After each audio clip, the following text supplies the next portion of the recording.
Pedagang warung angkringan membanting piring saat dirazia. Kondisi ini membuat adu mulut terjadi di antara pedagang dan petugas. Dalam aturan PPKM, pemilik warung diwajibkan tutup lebih awal dan membatasi pengunjung.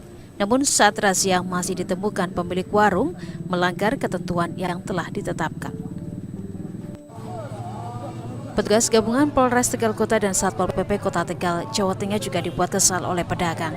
Pura-pura menutup warungnya saat didatangi petugas, namun saat petugas pergi, pedagang kembali membuka warungnya.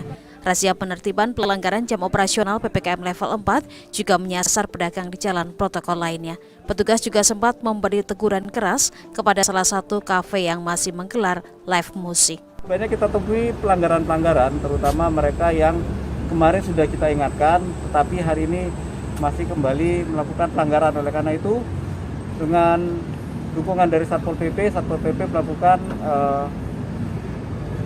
tindakan-tindakan seperti teguran ataupun upaya-upaya seperti ada denda yang dilakukan terhadap para pelaku-pelaku pelanggaran.